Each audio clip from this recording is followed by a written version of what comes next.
right, so for those of you who weren't here last week, we were talking about lifestyle factors that can possibly mitigate the effects of Alzheimer's disease. Research is showing that some of them may prove to even perhaps prevent it. So if you were not here for last week, we have a recording that we can send to you as well as some handouts. And that was a great session.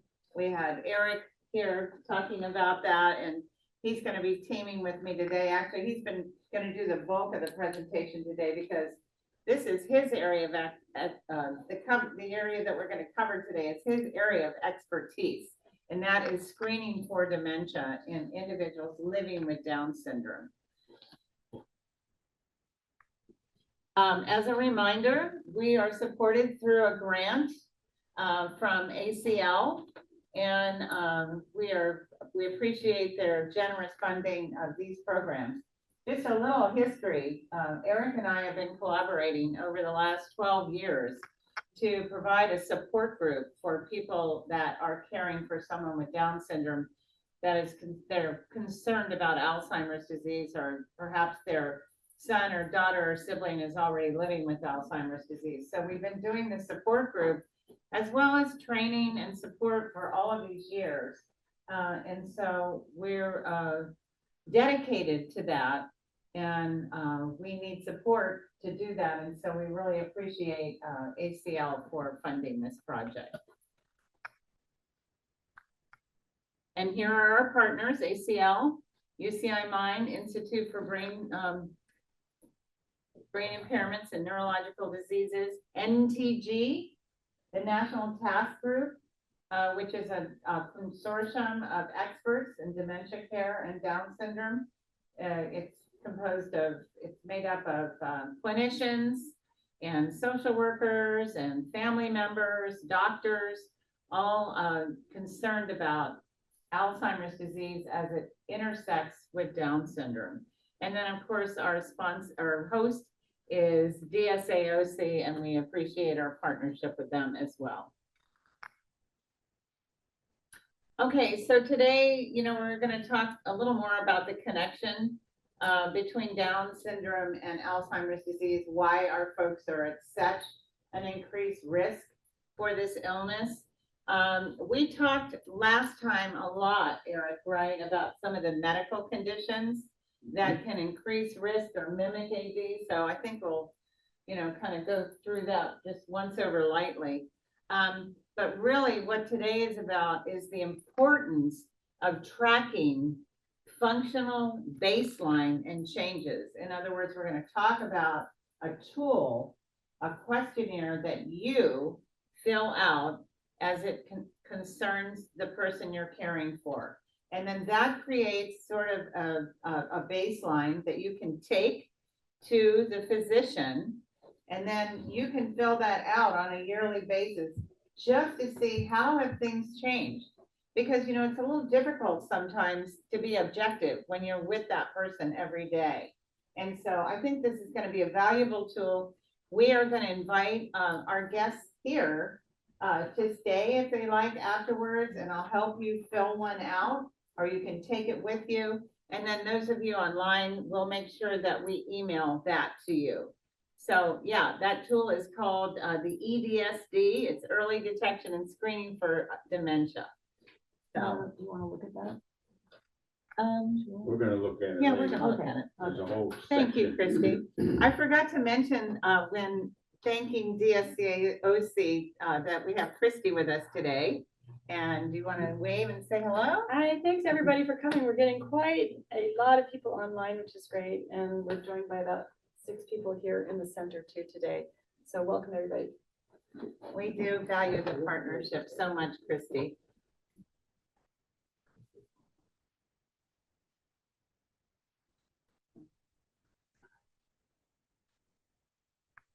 Okay, so why are we focusing on Down syndrome?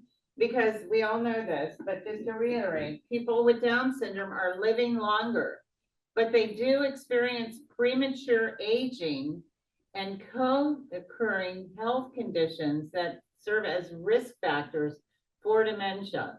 people with Down syndrome have an extra full or partial copy of chromosome 21. And that, and I might say this wrong, so you might have to correct me. That is the chromosome that has a gene that expresses amyloid on it, right? Correct. So therefore, they're getting a double dose of amyloid, and we know that amyloid is, you know, one of the culprits in Alzheimer's disease. How did I do with You that? did well, but everybody has a double dose because we all have 2 copies of that gene. So the double dose is normal. People with Down syndrome have 150% of gene expression of the protein amyloid. So yeah.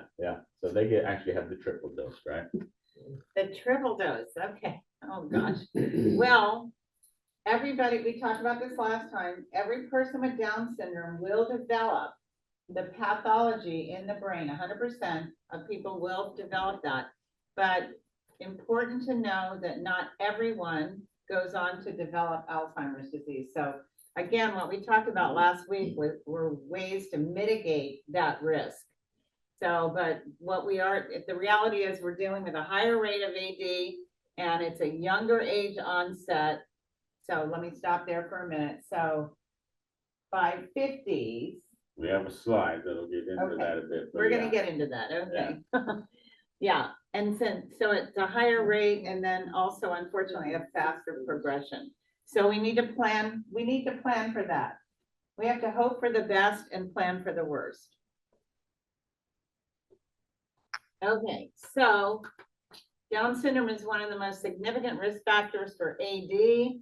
Over age 40, approximately 25% will show clinical signs and symptoms of dementia.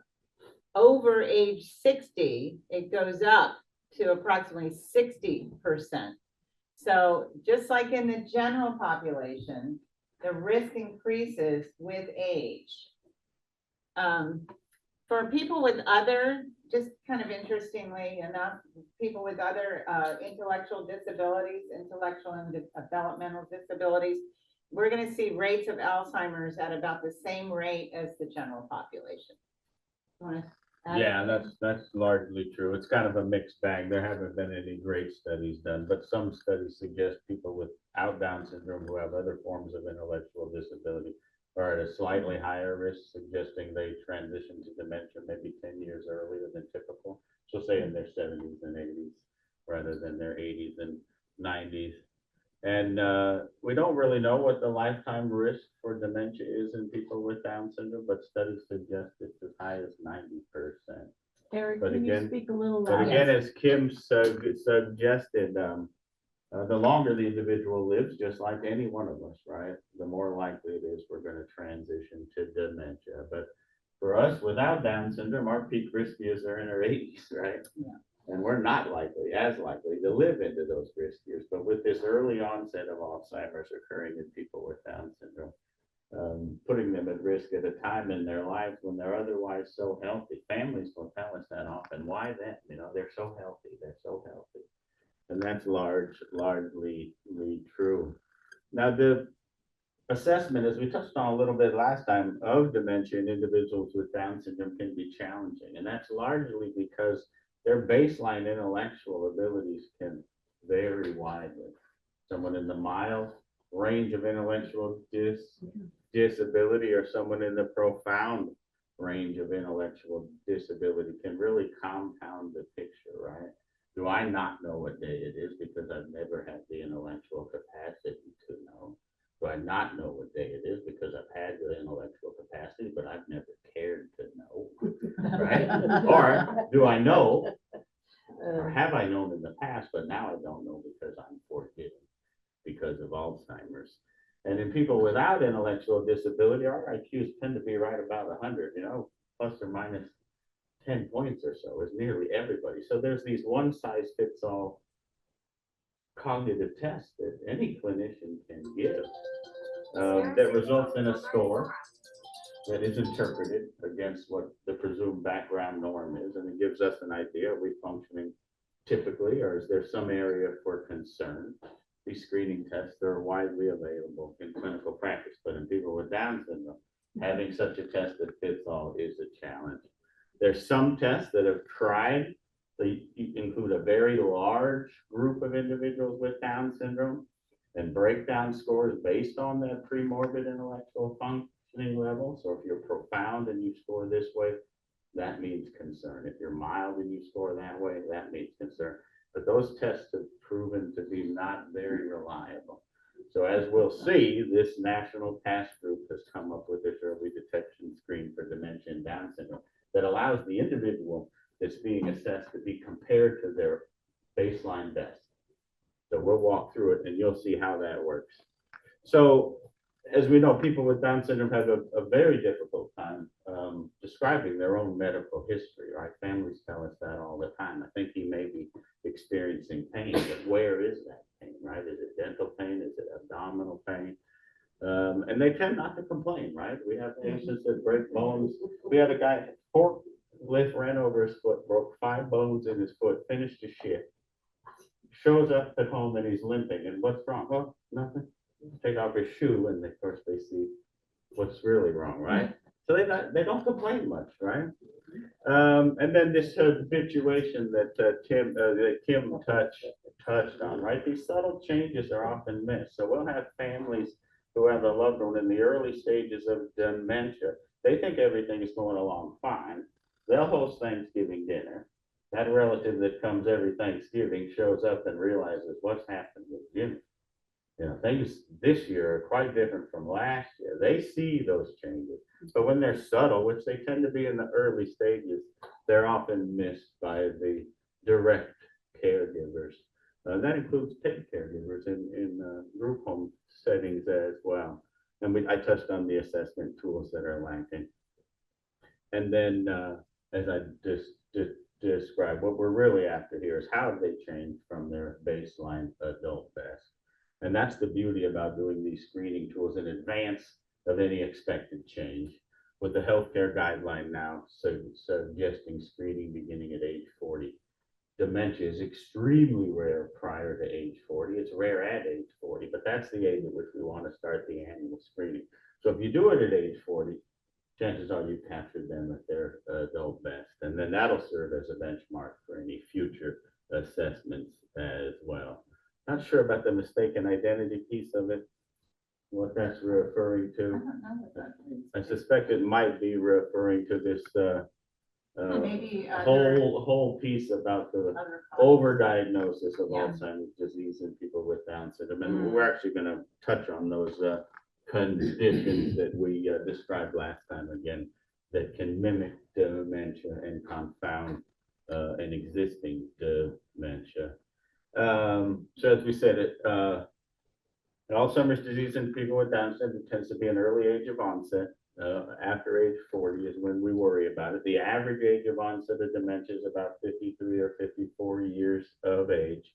But as Kim and I have described, there are people with Down syndrome that can live into their 60s and even 70s and never experience dementia. And as we touched on last time, and we'll cover here, there are many age-associated conditions that occur more frequently at younger ages of onset in people with Down syndrome that mimic dementia. We touched on the sensory impairments, right? The early onset cataracts. We touched on the early onset hearing loss. And all of these age-associated deficits can complicate the picture, but they can also worsen existing dementia. And as we're learning more in people without Down syndrome, but as we've known in people with Down syndrome for quite some time now, the first symptoms of Alzheimer's aren't always memory change. And we always think of Alzheimer's as a memory disorder, forgetfulness of things you recently were engaged in. So short-term memory is affected first. So where did I put the car keys? Where's my wallet? What did I have for breakfast? What day is it? But in Down syndrome, behavioral changes are often the first symptoms that can look a lot like depression, social isolation, and withdrawal. If there's new symptoms of behaviors, it tends to be in that area where they just have apathy, they've lost interest in things that once brought them pleasure. But the other thing you see is an escalation and intensification of long-standing behavioral traits. So obsessive compulsive tendencies are common in people with Down syndrome. Those will intensify. Self-talk is common, right? Self-talk will intensify as well. And distinct from Alzheimer's disease in people without Down syndrome is this high co-occurrence of new onset seizures or epilepsy. And these occur in about 60–70% of people with Down syndrome who develop dementia. And their onset can be in either the early, the very beginning stages, the middle stages, or the late stages of Alzheimer's. This is common in people without Down syndrome who also develop early onset Alzheimer's. But in people who develop without Down syndrome, who develop late onset Alzheimer's, seizures are rare until late stage disease, where they affect about 20% of people. And then the seizure types are what used to be called the grand mal seizure, now a generalized tonic-clonic, where there's convulsive shaking, loss of consciousness, and they'll often wet or soil themselves. They can bite themselves, may vomit even. And then this other type of seizure called myoclonus. Myo means muscle and clonus means jerk. And there's these little things that look like this. Someone's at rest, and then there's this quick jerk. It looks like they were startled. Someone walked up and said, "Boo." And these are very common. I would venture to guess about 100% of people at some course in the dementia. And they're sudden like that. They can be quite disruptive, and someone who's still maintaining activities of daily living skills that involve self-feeding, because they can have a glass in their hand and experience a jerk. Both seizure types tend to occur more commonly in a sleep-wake cycle change. So early morning tends to be the most common time you may see a seizure. I've got to get my cursor over here. Sorry. It's okay. Do you want me to do the next one? I think we need to go to the next slide. There we go. Yeah. Is that the next slide? No, it's observing. Yeah. Observing changes. Yeah, so the observing changes, of course, as we touched last time, vision and hearing changes are common. And I mentioned last time, Dr. Lott and I saw a patient 20-some years ago who came to us in a telemedicine clinic with the diagnosis of Alzheimer's. He was on medication to treat it. And it turned out he was going deaf. He just needed a hearing aid. And the hearing aid was placed. He returned to his baseline level of function. He didn't have Alzheimer's at all. And that sort of speaks a little to what I touched on before. They don't complain, right? I've seen very few people with Down syndrome ever say, "I'm sorry, I can't hear you. Can you speak up?" They just pretend that they've heard, and they fill in the blanks, and they answer a question. Maybe people without Down syndrome do the same. but it's very common. So these are the things that are tough to recognize. But it's important to recognize these co-occur even in the presence of dementia, and they can worsen a dementia. So as I said, the healthcare guidelines are published. The vision and hearing screenings are all there. Oral and dental health we touched on last time are very important. It's thought that these chronic gingival infections, gum infections that are common in people with Down syndrome may increase risk for dementia as well.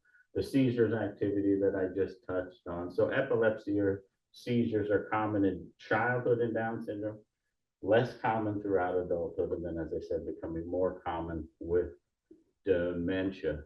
But in those rare individuals with Down syndrome where seizures or epilepsy have been present throughout adult life, you can see a worsening of seizures in dementia.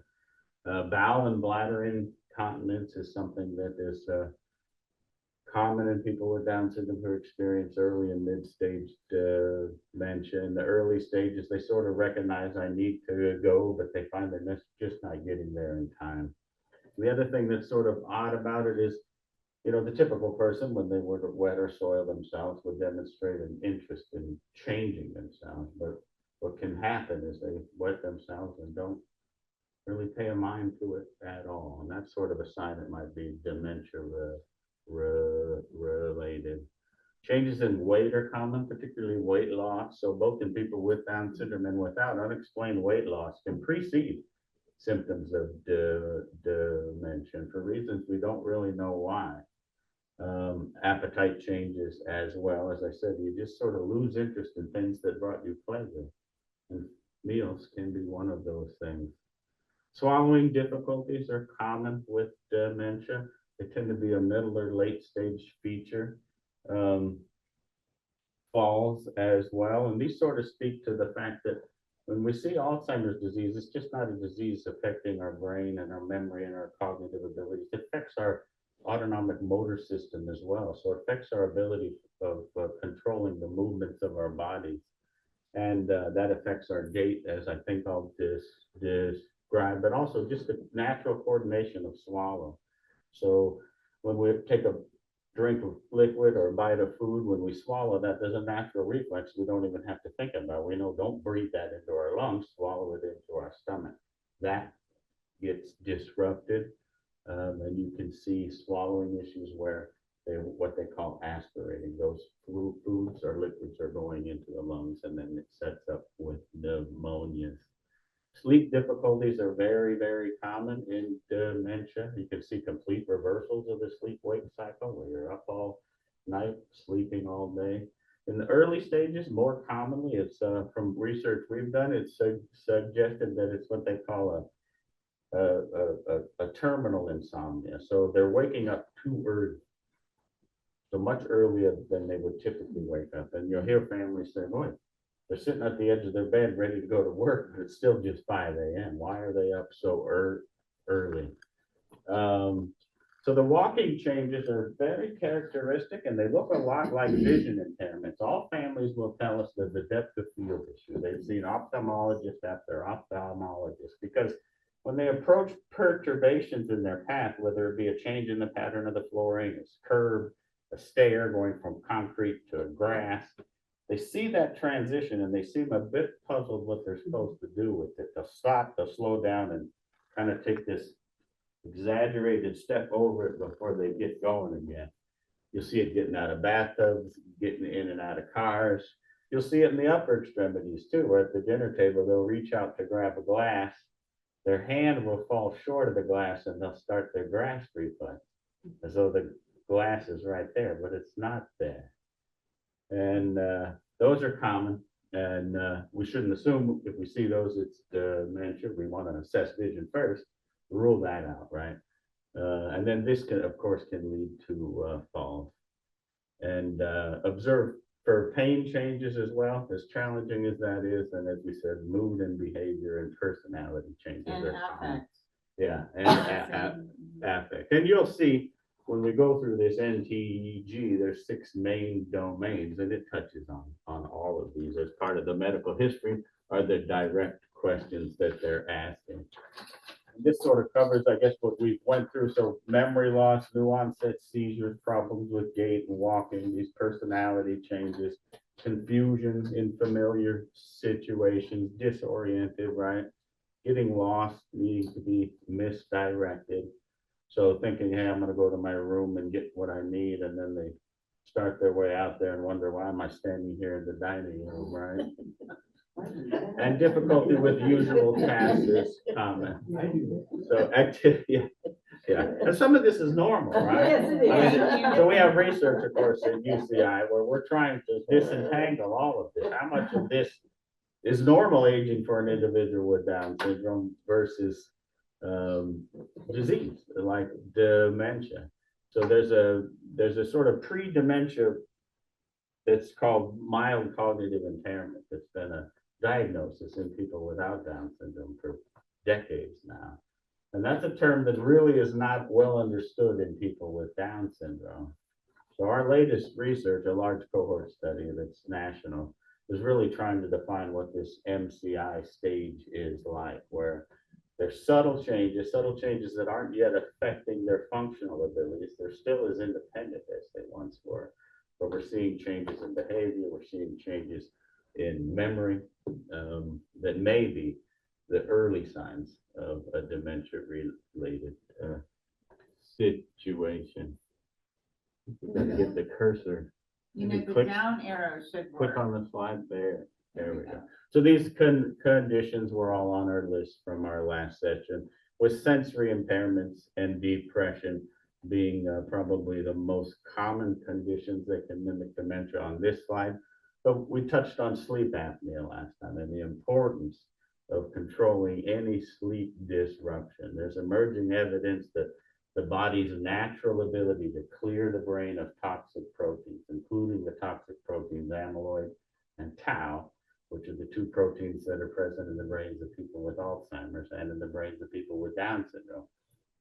That functions, that natural waste system functions best at certain stages of sleep. The conditions like sleep apnea rob the person from getting to it. So it's thought that that may be one of the links between Alzheimer's disease, both in people with Down syndrome and without. We touched on hypothyroidism as a condition that's much more common in adults with Down syndrome, and a condition that mimics dementia as well. And some of the others on this list are actually quite rare. So as we touched on, capturing their baseline best is very important.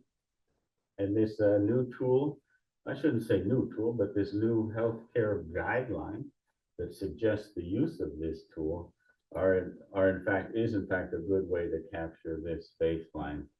And as I said, it allows one to capture what are they doing today that's different as compared to what they had done in the past. So it's a very individual specific based tool.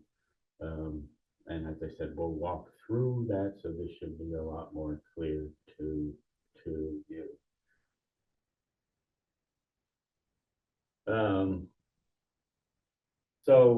These baseline abilities, there is another tool that even the National Down Syndrome Society has developed that allows one to go through and document their baseline skills on a whole set of areas that they're tracking. We have not used that on the research study. It's a bit of a narrative, but it does allow families to capture a baseline, so at some point they can go back and use it as a comparison. The second bullet point was such as writing and art samples. So families will often tell us that, they're not as neat in their artwork. Maybe they like to color. Now they're not coloring within the lines as neatly as they once did. Or journaling is common for people with Down syndrome. They journal. Sometimes they just write the same phrases over and over and over. They copy the TV guide. That was a big one years ago. And then they'll notice, that it's not quite as neat.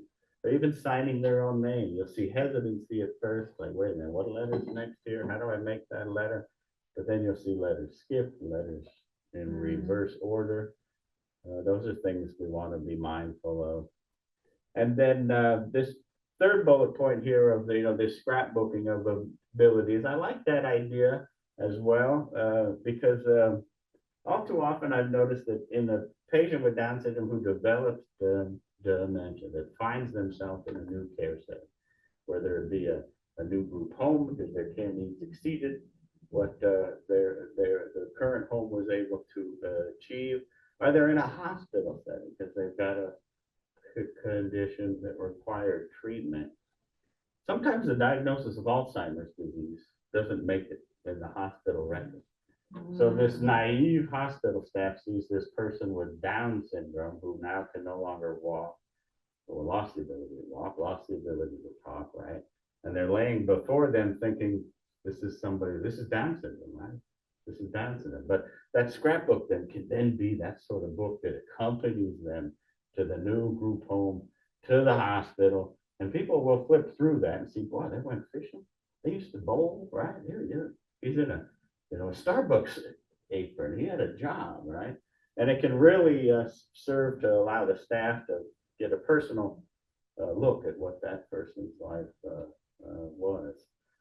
So it can serve dual purpose to remind the individual themselves, right, of fond memories of the past, but also inform new caregivers and new medical providers.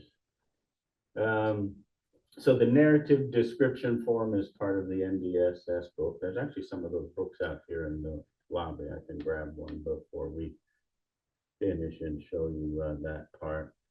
And then it allows us to describe sort of their unique skills and characteristics. And then, of course, to pick up on any new concerns or worsening or existing symptoms.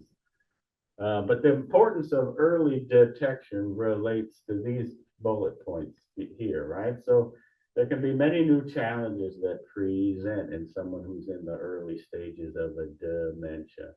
And those challenges have to be met in the various settings, their job, their day program, and their homes.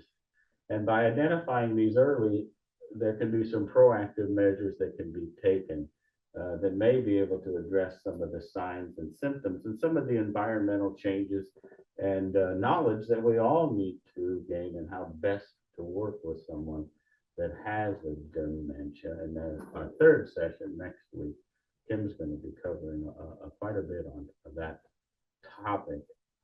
And then there are some interventions, both medical interventions. Some of these have been shown to be most effective if they're started early in the dementia rather than in the middle or late stages. And then it allows individuals to plan for the necessary services and supports that are available to them. And here in Orange County, as you all know, we've got Alzheimer's Orange County, DSA, OC, our Center for Aging Research, and Down syndrome. So we have a wealth of resources available here in Orange County. And as you probably are aware, when we see an Alzheimer's type dementia, there aren't any treatments that really wow us, right?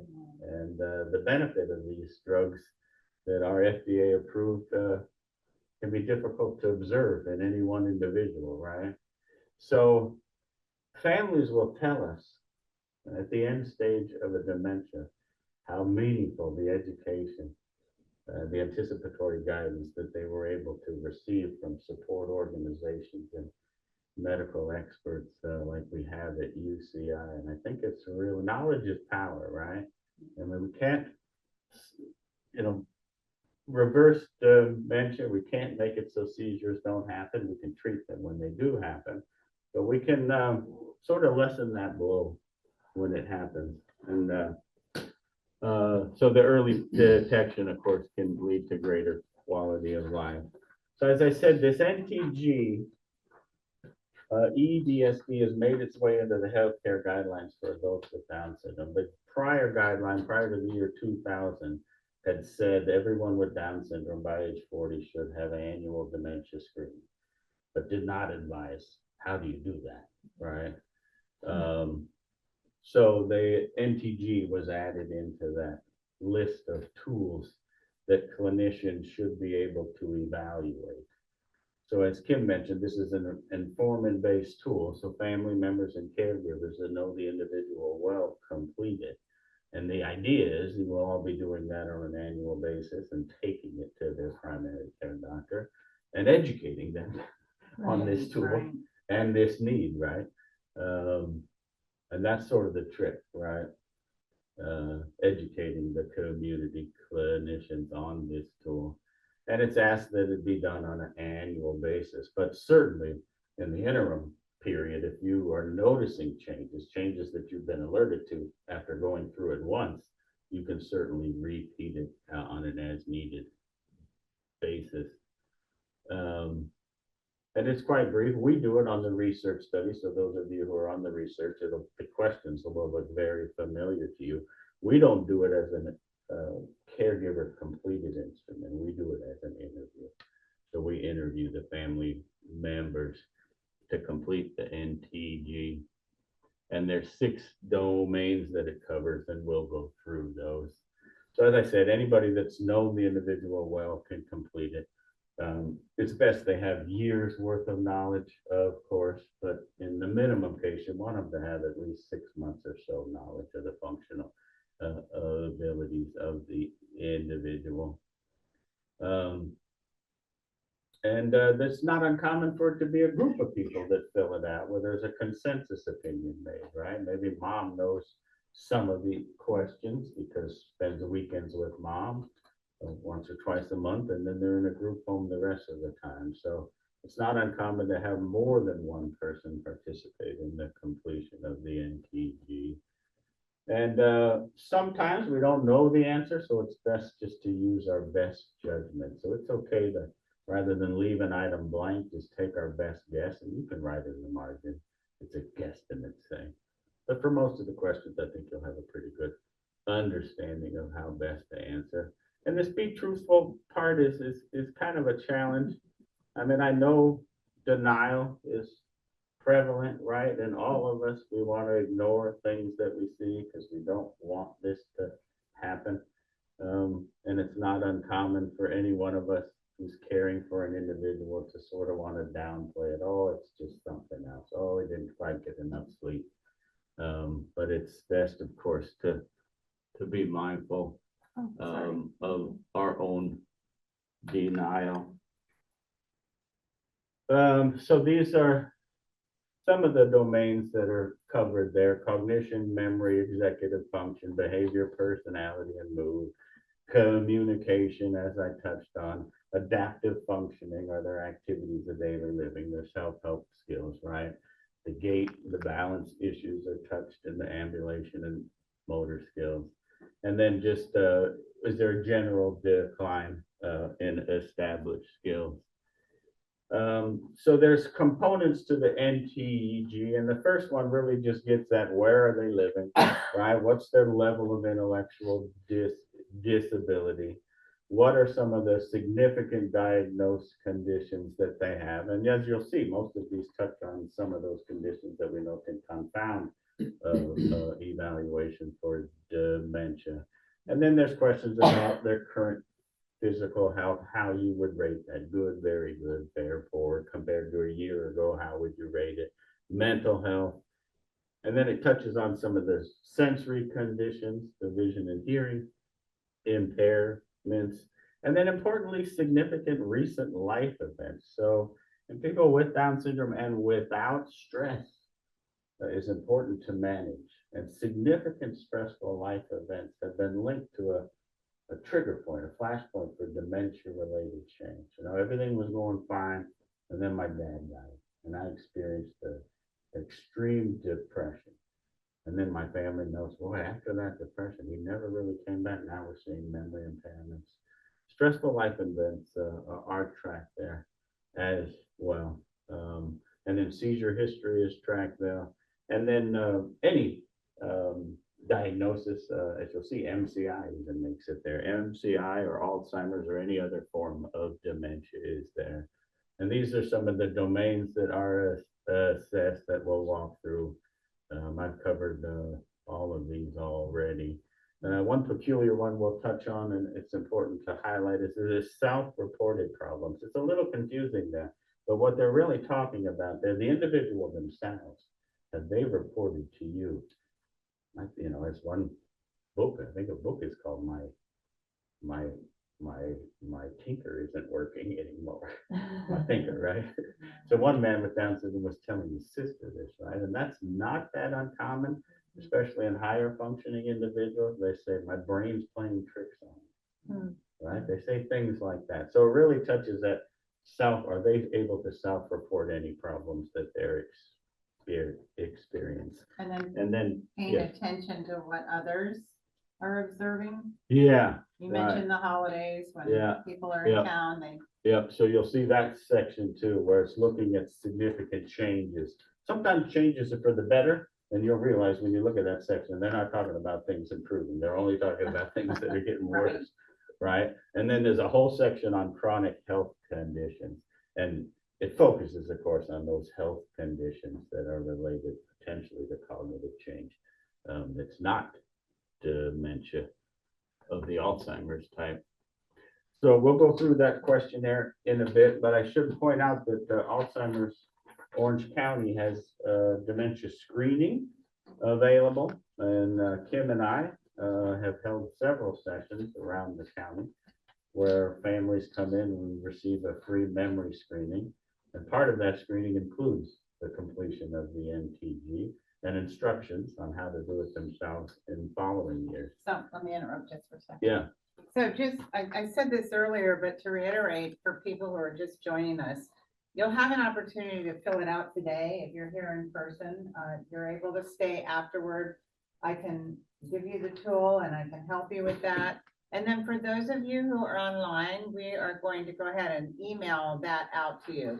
And with that said, we need to make sure we capture everyone's name and email address who's on the Zoom at this time. So you could enter that information in the chat box, we would greatly appreciate it, so that we can send this out. Go ahead. Okay, I think we'll go through the rest of these slides, but there shouldn't be much left before we get to the part where we actually take a look at the NTG.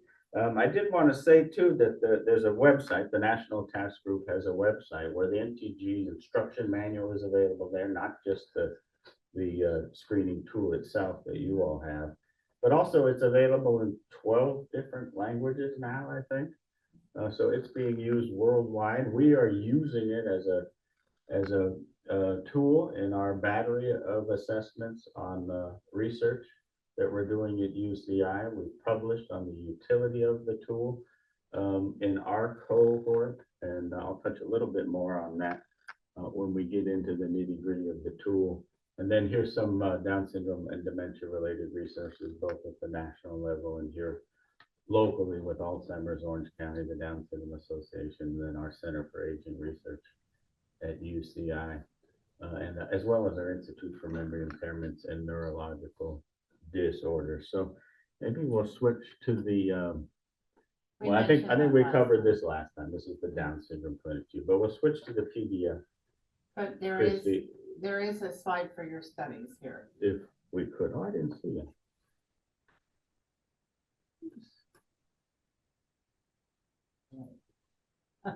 Oh, Sorry, am All I? right. that's all right. No, that's Is that okay? That's fine. So we do have some questions in the chat, and I'm gonna ask Lauren to share those with us. Lauren, are you on? Yes, I am on. Do you know if there has been any research as to whether the link between Alzheimer's and Down syndrome applies not just for trisomy 21, but for translocation and mosaicism forms of DS? Good. Yeah, that's a good question. It's a common question we get often. The most common well, I guess I'll back up. So there are 3 genetic causes of Down syndrome. All of them, as Kim mentioned, result in the individual having the presence of extra genetic material from chromosome 21, either a complete copy of the chromosome or a partial copy. And when we see translocations in Down syndrome, which occur in just about 2 to 3% of people with Down syndrome, it tends to be a common type called a Robertsonian translocation. And what that results in is a complete copy of the chromosome being attached end on end or translocated, stuck end on end to the end of another chromosome. And because the individuals have 3 complete copies, just like people with the typical full trisomy 21, we don't know of any differences in their risk to develop Alzheimer's disease. So their risk seems to be the same. Now, these studies are challenging because, as I said, only 2 to 3% of people with Down syndrome have translocation Down syndrome. And being that uncommon, you don't really get large sample sizes to prove that. But we're certainly not seeing people with translocation being spared Alzheimer's. The other type is mosaic Down syndrome. Mosaicism is a condition where not all of the cells in the body have the extra copy of chromosome 21. Some cells in the body don't have it. They have the typical number of chromosomes. So mosaicism also occurs just in about 2 to 3% of people with Down syndrome. And just like in translocation, we don't have any large studies that could definitively give us an answer, but it looks like they don't seem to be protected from Alzheimer's, with the average age of onset of the dementia being largely the same in people with full trisomy 21. And I'll mention a case report at a UCLA real quick, where it was a man that presented at age 55 or 56 to their Alzheimer's Disease Research Center. A man that did not know he had a diagnosis of Down syndrome, but it turns out he did. So this was a man that was high functioning, served in the military, worked as a welder there, got out of the military, got married, had children, which is uncommon for men with Down syndrome, right? and worked as a janitor at a school, but presented to their Alzheimer's disease research center with memory change at 55. And they took a look at him and thought, man, there might be some features in his hands and face that are consistent with Down syndrome. So they did a blood chromosome study, or karyotype, and found mosaicism. So at that time in his life, 90% of the cells they examined in his body did not have the extra chromosome, and 10% of them did. So that would be considered a low-level mosaicism. Yet in that one case, right, there was the average age of onset for dementia. So it doesn't seem as though they're protected. It seems like just a little bit excess amyloid is enough to put the individual at significant risk. I'll mention one quick other case. So we talked about these rare partial trisomy cases. And there's two individuals that have been reported in the literature. One out of the UK was a woman with Down syndrome that lived to 84. And then here at UCI, we had a man who came to our clinic at age 60, 65 or so, and lived to age 72 that had a rare partial chromosome 21 trisomy. So what the partial means is the extra copy of chromosome is not complete. And in these two cases, what was missing was a little part of the chromosome that included the gene that codes for the protein amyloid. So they had Down syndrome, but they had the absence of 3 copies of that amyloid producing gene. So they had the typical amount of amyloid being expressed throughout their lives. Now, these two individuals did not develop dementia. And these two individuals were donated their brains at the end of their life to science. And the researchers did not find any pathology related to Alzheimer's disease in their brains either. So that's why we think this link between this extra copy of the amyloid producing gene called APP is the real reason people with Down syndrome are at risk for this condition. Do you want to take a question from Sandra? Sure. Okay. Can you Sandra, listen? oh wait, Thanks. Lisa keeps coming in and out. Oh, okay, sorry. Yeah, Sandra, this is joining. How do I unmute just her? I don't know. Sandra, can you try to unmute yourself? Maybe I have to unmute. Allow participants to unmute. Can you hear me? There we go. Are you Yeah. able to hear me? Okay. All right. So here's a question. Back in the 90s, there was a study that showed mothers of people with Down syndrome had a greater risk of Alzheimer's disease. Yeah. What's the latest with that? You know, I tell you, as soon as you said back in the 90s, I thought, I know what she's about to say. So just like that question we had before about mosaicism and translocations and these rare genetic forms of Down syndrome, how do they affect risk, right? And this question, we are studying in a large cohort of people with Down syndrome in the United States and at one site at Cambridge in the UK, where we have right now, I think it's about 460 people with Down syndrome enrolled in a longitudinal cohort study, people aged 25 and above, where we are paying attention to things like mosaicism and translocation. But to your specific question, the papers that were published, I think it was the late 90s, were published by one of the principal investigators on our study now, Nicole Shoup and her team out of Columbia University. And what she was looking at is the risk of Alzheimer's disease in mothers of children with Down syndrome. And she had 2 papers published with small sample sizes, but both suggested that a mother of a child with Down syndrome's own risk to develop Alzheimer's was higher in those mothers who gave birth to their child with Down syndrome when they themselves were young. So say, for example, 20-year-old moms compared to 40-year-old moms. Those young moms were seen to have a 4 to 5, I think, if I'm not misremembering, 4 to 5-fold increase in their risk of Alzheimer's disease as they age.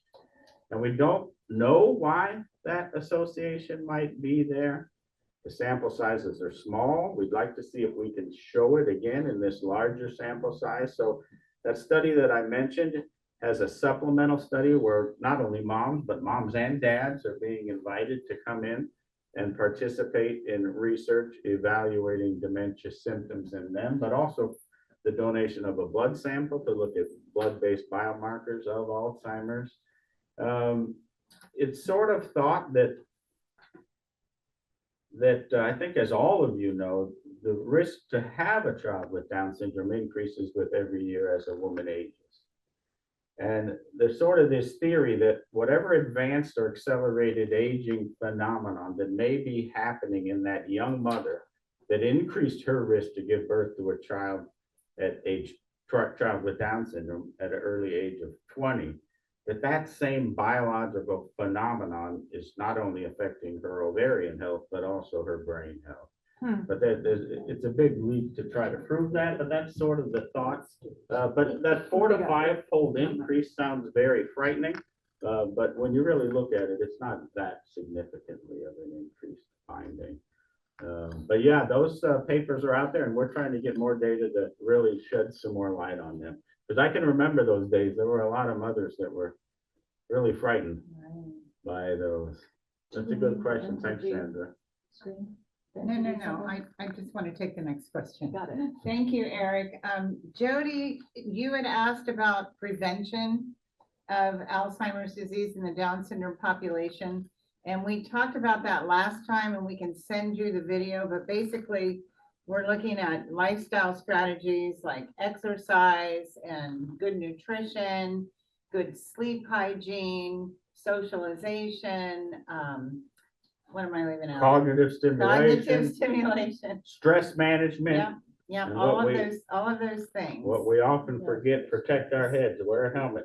Right. Don't get on ladders, what is it, after age 60 or so? Yeah. So those are the things that you can be doing now with your son or daughter or sibling. And I think that makes people feel empowered that, Alzheimer's disease isn't inevitable, and there are some things that we can do to mitigate that risk. Hi, Kim. Oh, Yes. oh, were you reading the question that just came in? Not yet. The one about how to access the test screening. Test. Yes. How to schedule and screening. I think if you just Google NTG EDSD, you'll find yourself to the NTG website. Right, or we can email it to you. Yeah. And we You're can saying- email it to you, you but I'm going to mentioned that share you a wanted screen in a group minute that screening includes the meetings. tool. Didn't you mention there are some group screenings? We can- Yeah. So we can schedule screenings at Alzheimer's Orange County where we'll walk you through it. And the idea is to get you comfortable with the tool, so in future years you can administer it yourself. Absolutely. Lauren, let's go back to you with more questions.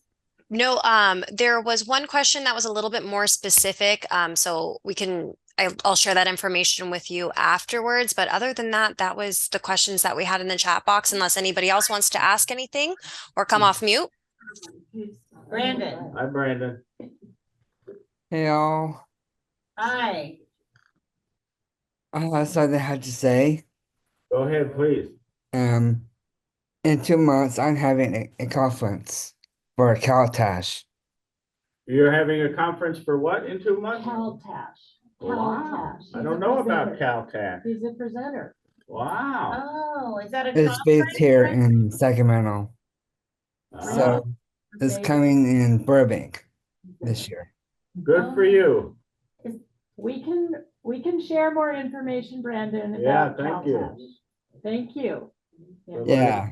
Oh, Any other questions before we end our session? Did you want to share this? yeah, let's share NTG. Oh, one more question. Yeah. Are you aware and connected to Dr. Santoro researching and treating DSRD and Yeah. the teens predominantly who have certain overlapping, in my Yeah. mind, symptoms? We touched a bit on that last week. So Dr. Santoro's on the board here at the Down Syndrome Association of Orange County as well. So what this is referring to is a condition called the Down Syndrome Regression Disorder. also called Down syndrome disintegrative disorder. It's a condition that's getting more and more attention in people with Down syndrome. It's on the differential diagnosis for dementia, and it can mimic dementia in its presentation of symptoms, but quite distinctly, it often occurs at much younger ages than age 40. And it's in a very abrupt onset of changes. So a lot of the symptoms we're describing where there's confusion, there can even be seizures, new onset seizures, there can be incontinence. They'll lose the ability to speak, very significant changes in sleep, very significant changes in motor coordination and movement. A lot of that looks like dementia, but the symptoms present in a period of days rather than years.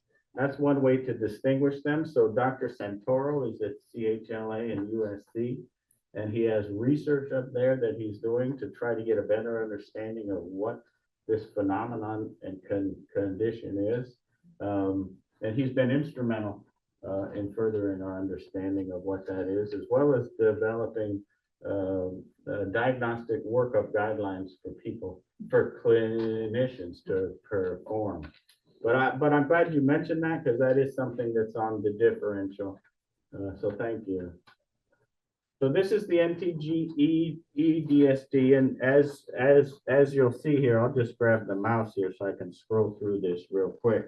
But it touches on the first page here, page 1. It touches on a lot of those areas that we described earlier, right? Some basic demographics, pre-existing conditions, level of intellectual disabilities, where they're living, how would you rate their current health compared to a year ago? Is it better or worse? Compared to a year ago, is their mental health better or worse? The sensory impairments can be documented here. These are those significant life events. Other is an important one. COVID was a huge one for us to put in the other category on our research side of things. Loss of work, loss of day program. There's somebody who has a child in this room who does not like to miss work, even for a holiday. So it can be very disruptive. I'm sorry, I made a mess here. And then here's the seizure history. So it does allow you to give this indication that long-term occurrence of seizures. I'm so sorry. Are you able to share your screen again with us? I'm not sharing it. No, we took it off for a minute. Oh, Oh, okay. let me So go back and sorry. find it. So share. So Thank you, sorry. Lauren. There we go. Right, you all can see this. Should be coming in now. So this is page 1, all the areas that I mentioned. Page 2, we're sort of just getting through now. The seizure history is captured here. This is the past history of dementia-related conditions. And then page 3 gets into the nitty-gritty of the 6 domains that are assessed. So the first here is activities of daily living. And this is where it really allows you to capture the individual's current and compare them to their past. So you'll see in this first question, needs help washing or bathing. Some people with Down syndrome never became independent in their adult life with washing and bathing. So that would be, oh, it's always been the case. They've needed help. Some people have never needed help. They became independent in childhood and they remain independent.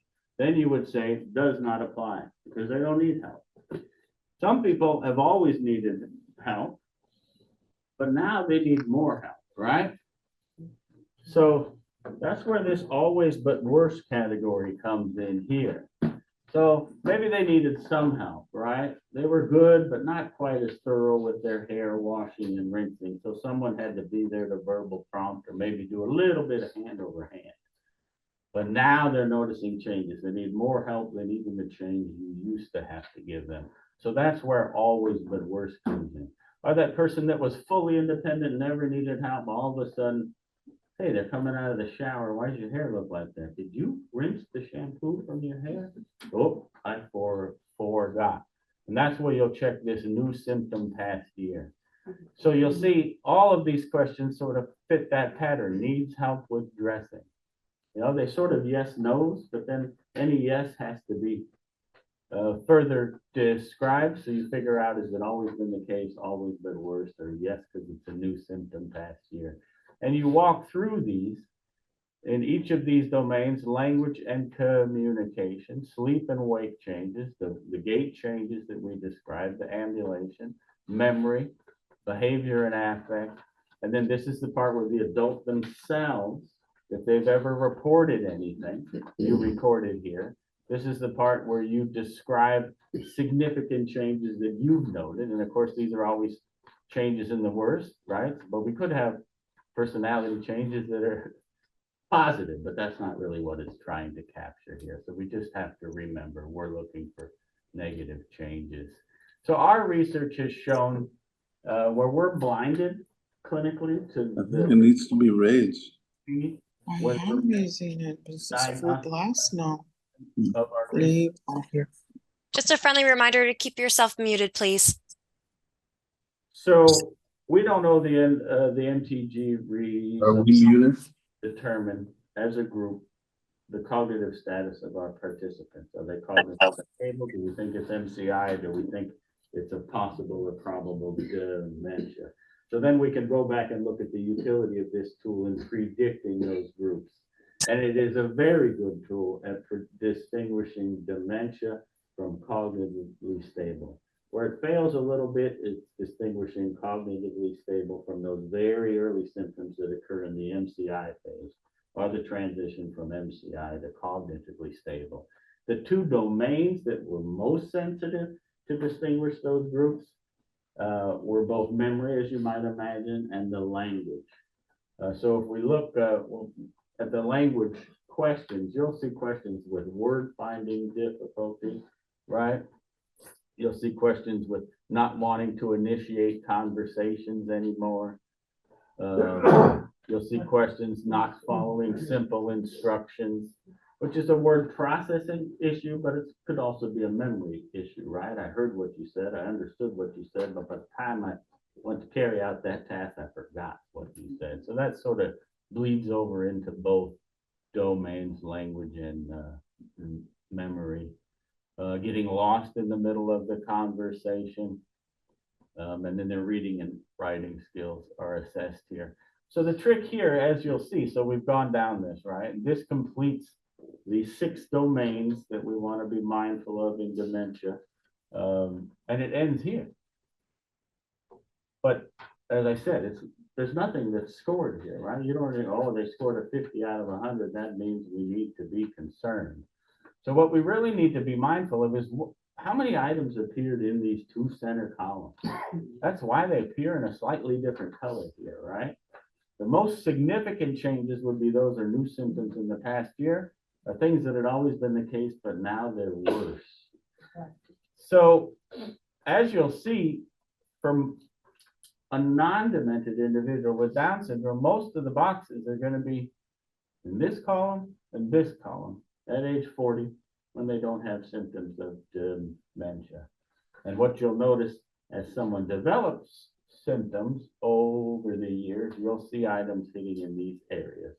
We don't know 5 + 5 items in these areas means critical concern or anything like that. But we're hoping through our research we'll be able to refine this tool with the MTG group and allow families and clinicians a better way to interpret this tool.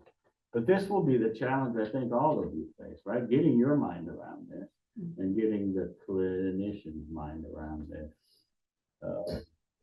And then these are all the health conditions, right? And what this is getting at, that it's a condition that's not present. It's a condition they've had lifelong. That gets a little tricky, right? So hypothyroidism. Maybe that was diagnosed at 22 and then now 42. What do you check here? Diagnosed in the last 5 years? No. Just check diagnosed. Just check lifelong. Is it lifelong? No, it didn't happen until 22, but that's what they're really getting at. And if it's close to 5 years, if it's 6 years, just check 5 years. And recent condition in the past year. And it gets through pain and discomfort, the sensory issues, right? mental health issues that can mimic dementia, as I said, depression being one of them. It's important to recognize here, this is not looking at symptoms of depression, right? Symptoms of depression might come up here in the behavior and affect. This is looking at diagnosed by a clinician, right? So this is really, have they been ever diagnosed with depression? Depressive symptoms that you're noticing can be captured here. And some have both, right? And then the last page covers some of the medications they're currently on. It encourages you to attach a list, or if it's a short enough list, just write it here. But they want to know, are they on a medication to treat chronic condition? Hypothyroidism would be a chronic condition, right? Mental health disorders or behavior problems, right? Antidepressants, anti-anxiety, and anything to treat pain chronically, not as needed. Once in a while, my knee hurts, so I take a pain medication. This is daily pain medications. And then any comments that you want to record here. And then what the next steps are. And then it allows you to include a little bit more information about who completed it and when. So that's the NTG. And there's an instruction booklet that's also available on the NTG website that you can download. Any questions on that? We go ahead and stop the share again. Yeah, we can stop the share. So, kind of some of the takeaways, I think, so far involve, it might be kind of overwhelming. We've given you a lot of information, but I think some of the takeaways would be to start now with mitigating the risk for Alzheimer's disease by looking at those lifestyle factors and what changes you can make in your loved one's life. And then, keeping up with that physical piece, making sure that, they're operating well head to toe with the vision and the hearing loss, the sleep apnea, sort of controlling for some of those things. And then the third thing I would say is to do a baseline screening so that you've got a starting point and a basis for comparing changes that may be subtle or may not be apparent to you because you're with that person every day. So we're awfully glad you're with us today. Our next and final session is next week, and I'll be presenting on communication strategies. And again, we're going to email out the tool to you, and we hope to see all of you back here next week. Thank you for being here.